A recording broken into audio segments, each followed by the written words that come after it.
Abraham, Abraham, Isaac, and Jacob were the forefathers of the Israelite nation. Jacob was to be renamed Israel. The name of Jacob was to be changed to Israel. See Genesis 32:8, 36:22. Abraham had been promised to become a great nation, and in the new will all the families of the earth be blessed. See Genesis 12:2-3. So this was the blessing that Abraham had had. It also been promised, I will make my covenant between you, and I'll multiply you exceedingly. See Genesis 17:22.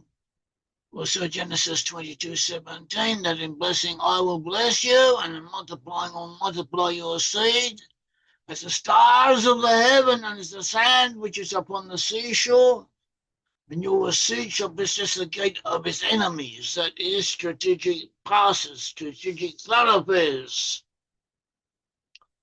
And in your seed shall all the nations of the earth be blessed, because you have obeyed my voice. So this was a blessing on an international scale from the very beginning. They understood these things. This was at the beginning of civilization, but already mankind had progressed. They knew things that we don't know. And as we know things that maybe they were not aware of. At all events, this is the reality. The word of God had come and had promised Abraham that he would increase and become very, very numerous, and that he would be of international importance, and that he would be a great and mighty nation, and all the peoples of the earth would be blessed in him. So he had Abraham, Isaac, and Jacob as the forefathers of the Israelite nations. After Abraham came Isaac. Isaac married Rebekah. Rebekah, the wife of Isaac, had been promised that her seed would become thousands of millions.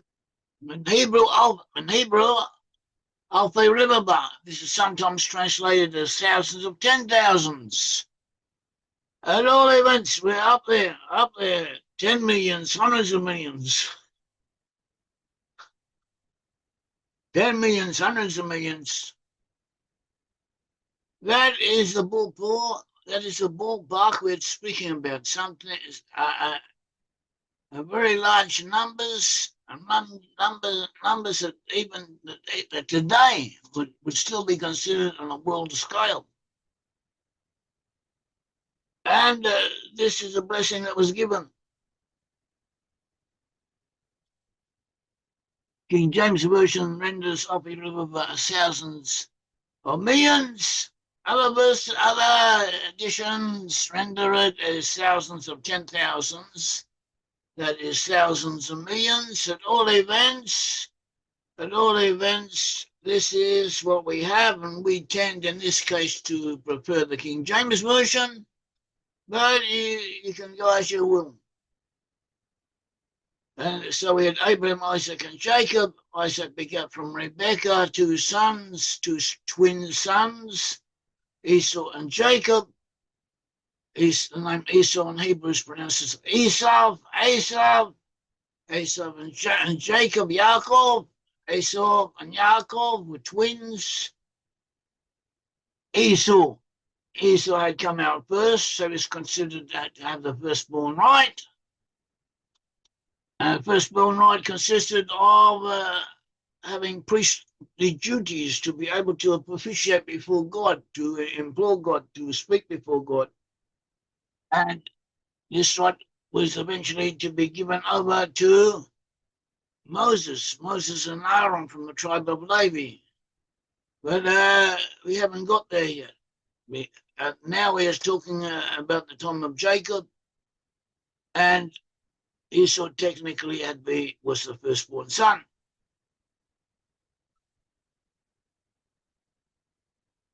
However, by the time they became 15, Jacob convinced Esau to sell him the birthright. Okay, so the firstborn son was purchased by Jacob from Esau, and Isaac apparently was not informed of this. So that is a point worth noting. Rebekah, the mother of Esau and Jacob, had been told before their birth she had found the two children within her womb struggling with each other, fighting each other, kicking each other, and she was troubled by it, so she went to inquire. And she was told, Genesis 25:23 says, and the Lord said unto her, two nations are in your womb, and two manner of people shall be separated from your bowels. Two nations within your womb, and two manners of people shall be separated from your bowels, from within you. The one people shall be stronger than the other people, one shall be stronger than the other. And the older shall serve the younger. That is the message she received before the children were born. When the boys were close to 63 years old, they were quite elderly men by our standards, almost within the pension range. Nevertheless, they were young and sprightly in spirit. So when they were as close to 63 years, according to the Talmud, or one source in the Talmud, Isaac called to Esau, and he asked him that he go and hunt and prepare a meal. Isaac called to Esau. And we find in Genesis 27, verse 1 onwards, and it came to pass when Isaac was old and his eyes were too dim to see, he had trouble seeing. So do I. Then he called Esau his eldest son, and he said to him, my son. And he said to him, here I am. Here I am. And he said, behold, now I have grown old. I do not know the day of my death. So now sharpen your implements, your sword, and take your bow, and go forth to the field and hunt game for me. Hunt wild beasts for me. Deer, I assume the intention is here.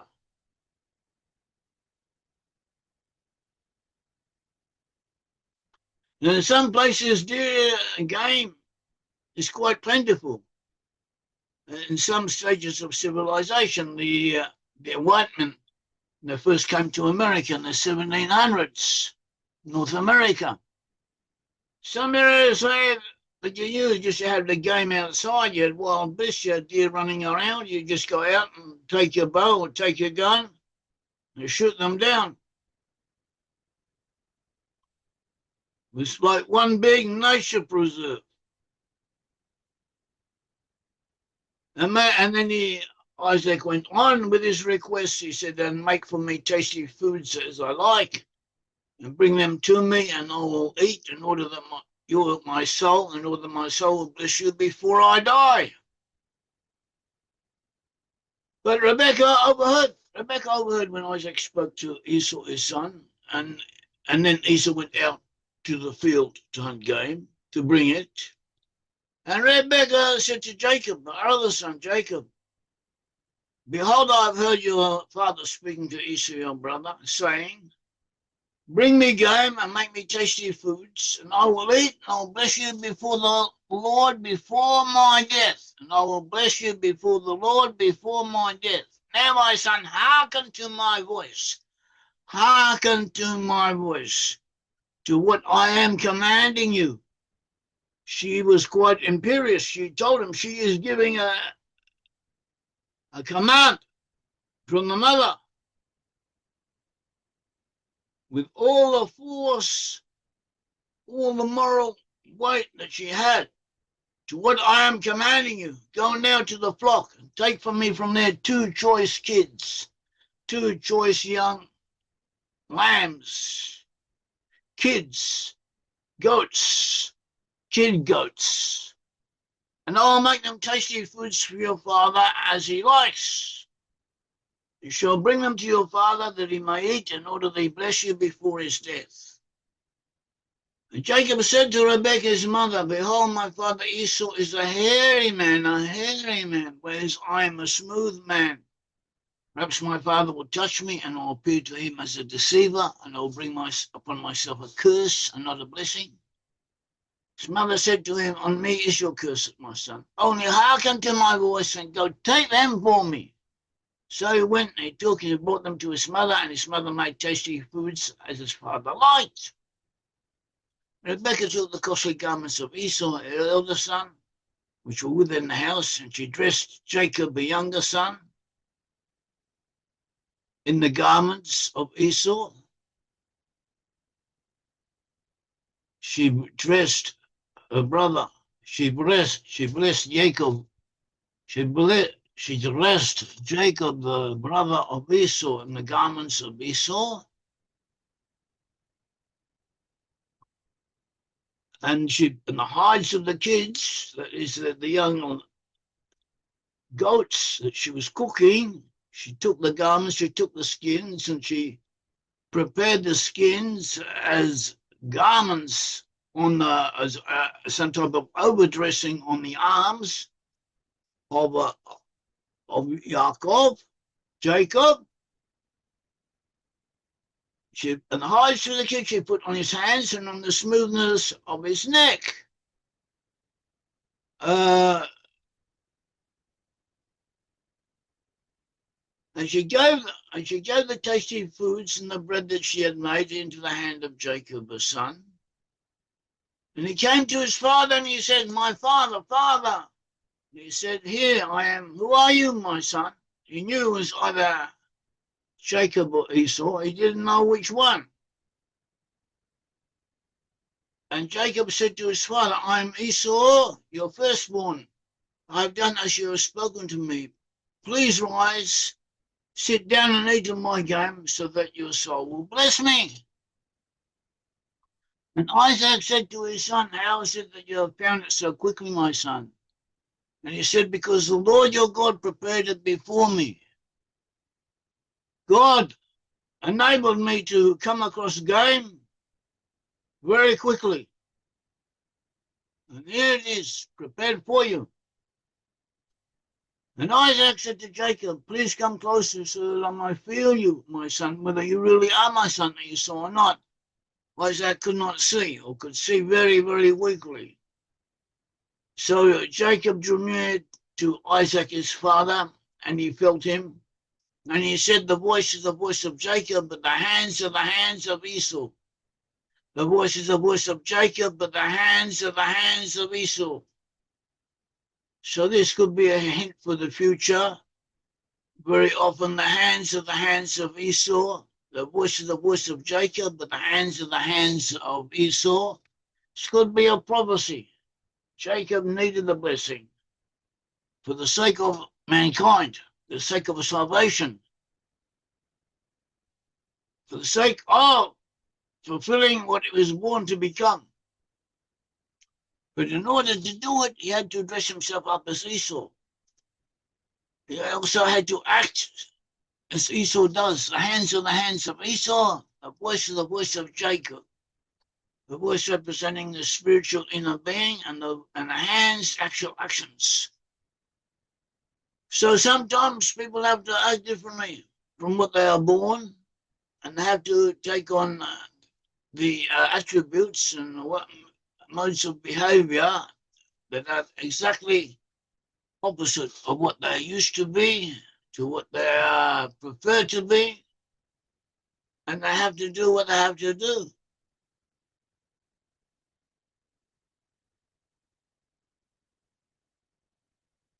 We have an example, in some ways, an example in the Jewish people. The Jewish people were, for centuries, were relatively passive. They were inhabitants of other land nations or other areas. In order to survive, they could not assert themselves. They could not act as manly men. We could say you had this subservient Jew, the little Jew. Even physically, they were underdeveloped. They did not emphasize physical attributes so much, even though there were those amongst them. There were those amongst them who were quite formidable, but we're speaking in general here. So the Jews were considered as not very manly, and they were not so, on the whole, this was correct. and then you had the war, and you had the war of 1948, and Israel, and the experiences of Israel, and Israel happened to fight against whole hordes, vast numbers of wild, primitive, or even sophisticated Gentiles were coming against them to obliterate them. So they had to act in a certain way, which was contrary to their tradition. But since they had to do it, and they did it. And this could be a reflection, an aspect of the saying, the voice is the voice of Jacob, but the hands of Esau. It goes on that Isaac, he did not recognize him because his hands were hairy like the hands of his brother Esau, and he blessed him. And he said, "Are you indeed my son Esau?" And he said, "I am." And he said, "Serve it to me that I may eat of the grain of my son, so that my soul will bless you." And he served him, and he ate, and he brought him wine, and he drank. His father Isaac said to him, "Come closer and kiss me, my son." And he came closer, and he kissed him, and he smelled the fragrance of his garments, and he blessed him, and he said, "Behold, the fragrance of my son is like the fragrance of a field which the Lord has blessed. And the Lord give you the dew of the heavens, and the fatness of the earth, and the abundance of grain and wine. Nations shall serve you, and kingdoms shall bow down to you. You shall be a master over your brothers, and your mother's sons shall bow down to you. Those who curse you shall be cursed, and those who bless you shall be blessed." And so Jacob received the blessing from Isaac his father. And it came to pass, when Isaac had finished blessing Jacob, it came to pass, Jacob had just left his father Isaac's presence. Jacob received the blessings, and he left. He went out. And exactly as he went out, his brother Esau came back from his hunt, and he too had made tasty foods. And he brought them to his father, and he said to his father, "Let my father arise and eat of the game of his son, that your soul will bless me." So I had a question on this. The only way we can learn is by asking questions, finding answers for them. So my question was that Isaac had requested from Esau, from Edom, that he should go out and hunt for him game. Apparently, what game could he be referring to? Deer meat. Come back and prepare it. And instead of that, his mother took kid goats, slaughtered them, and prepared them, and gave the meat to Jacob to give it to his father. But she prepared it, especially as she knew that Isaac liked it to be. He says so especially. Now, Jacob was blind, but he had full control of his faculties otherwise. He was perceptive. He liked life. He would know the difference in taste between deer meat and goat meat. I assume he would know. But he didn't. So perhaps that was from heaven. There is an undercurrent here. We feel an undercurrent here that Isaac also subconsciously knows what is going on, but cannot put his finger on it straight away. He is also a player in this act. He is going along with it. Keep this idea in mind. It shows something. It's interesting. And Isaac shuddered a great shudder. When Isaac and his father Isaac said to him, when Esau came and said to him, "Who are you?" And he said, "I am your son, your firstborn Esau." Jacob shuddered a great shudder, and he said, "Who then is the one who hunted and came and brought it to me? And I ate of everything which you had while you had not yet come, and I blessed him. And he too, and I blessed him."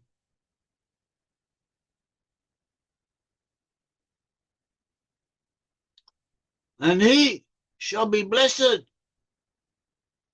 and ye too shall be blessed.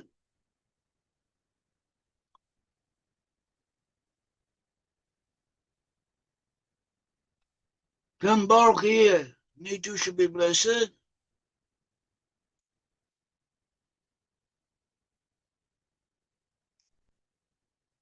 Come Baruch here.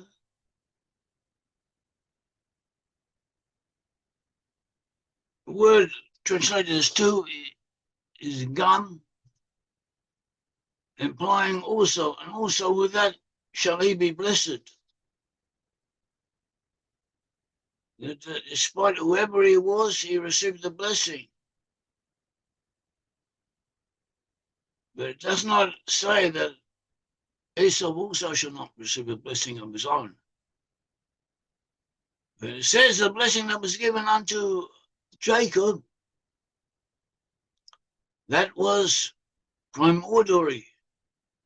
That was the absolute blessing. That was the blessing to contain everything else.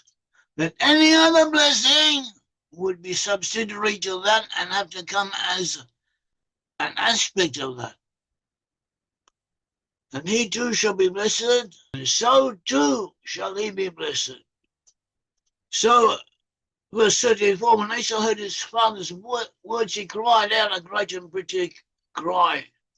And he said to his father, bless me too, O my father. And Isaac said, and he said, your brother came with cunning and took your blessing.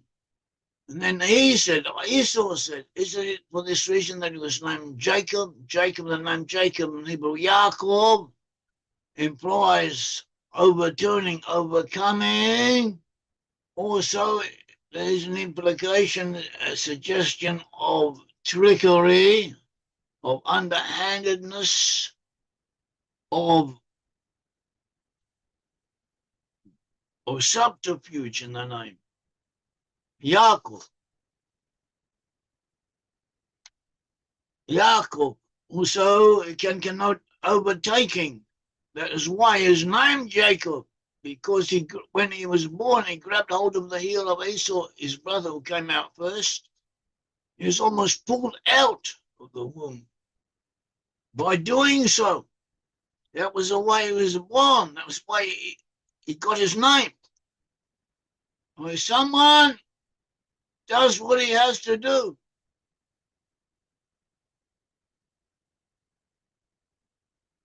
for this reason he was named Jacob. Is it for this reason that he was named Jacob? For he has deceived me twice. He took my birthright. Until then, apparently, Isaac was not aware that the birthright had gone to Jacob. He assumed that it still belonged to Esau. He did not know that Jacob had bought it from Esau. Now he was being informed of it after he'd already given the blessing, which is correct. It should have gone to whoever held. The blessing of Isaac should have gone to whoever held the birthright. And now Isaac saw that indeed the blessing had gone to the one who held the birthright. Only the one holding the birthright was not the same one as he thought it was. And Esau continued, and behold, now he has taken my blessing. And he said that is, Esau said, have you not reserved a blessing for me? And Isaac answered, said to Esau, behold, I have made him a master over you, and I have gave him all his brothers as servants, and I have sustained him with corn and wine. So for you, then what shall I do, my son? In other words, everything, including you, now belong to him. There's nothing left to give to you. And Esau said to his father, have you but one blessing, my father? Bless me too, my father. And Esau raised his voice and wept. And his father Isaac answered and said to him, behold, your dwelling place shall be the fat places of the earth, and of the dew of the heaven from above. And you shall live by your sword, and you shall serve your brother. And you will be when you grieve, according to this translation that I have here. But it can also mean And Hebrews, an unusual word, one certain meaning. It says tered, which is more often considered to mean either you distance yourself, you move away, that it will break his yoke off your neck, that you will free yourself from him. And then the verse goes on, 41, 27, verse 41. And Esau hated Jacob because of the blessing that his father had blessed him. And Esau said to himself, that the days of mourning for my father draw near, I will then kill my brother Jacob. Apparently, Isaac was considered to be on his deathbed. And Esau figured out that it wouldn't be long before Isaac will die. And then he will be more at liberty to take vengeance on his brother Yaakov. So he looked forward to those days, and he put in his heart to get rid of Jacob when the day would come. And Rebekah was told, that is, their mother was told of the words of Esau, his plan to kill his brother. And Rebekah was told of the words of Esau, her eldest son, and she sent and called Jacob, her younger son. She said to him, behold, your brother Esau regrets his relationship to you. He regrets your brother Esau, regrets him being your brother, and he wishes to kill you. And now, my son, hearken to my voice and arise, flee to my brother Laban, to Haran. Haran was in the north, to the north of Syria. And you shall dwell with him for a few days until your brother's wrath has subsided. Until your brother's rage subsides from you and he forgets what you did to him, and I will send and bring you from there. Why should I be bereft of both of you in one day?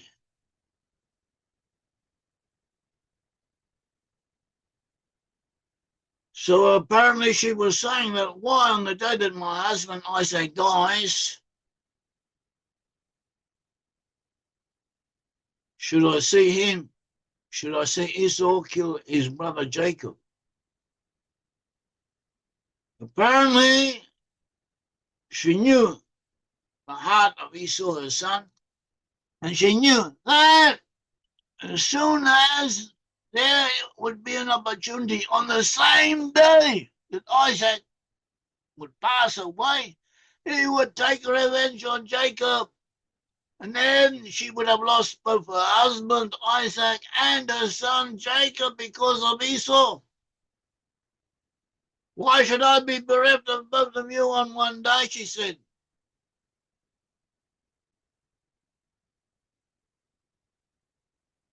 And then she went and said, verse 46, and Rebekah said to Isaac, I'm disgusted with God because of the daughters of Heth.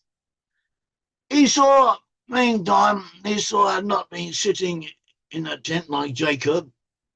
Esau had been quite active. He'd taken a whole string of women, Hittites and others, had children by them. He was quite a man, was Esau. And these women were not the best of the crop. They also worshipped idols, and they did not behave as Isaac and Rebekah thought young women or older women should behave. And therefore she complained to Isaac, I'm disgusted with her because of the daughters of Heth. It's like if Jacob takes a wife from the daughters of Heth, that is Hittite woman, like Esau had, from these and the daughters of the land, of what use is life to me? So in the next chapter, chapter 28, we're told Isaac called Jacob and he blessed him. He blessed him. Now Isaac blessed Jacob, knowing he was Jacob, and he commanded him and he said to him, you should not take a wife of the daughters of Canaan.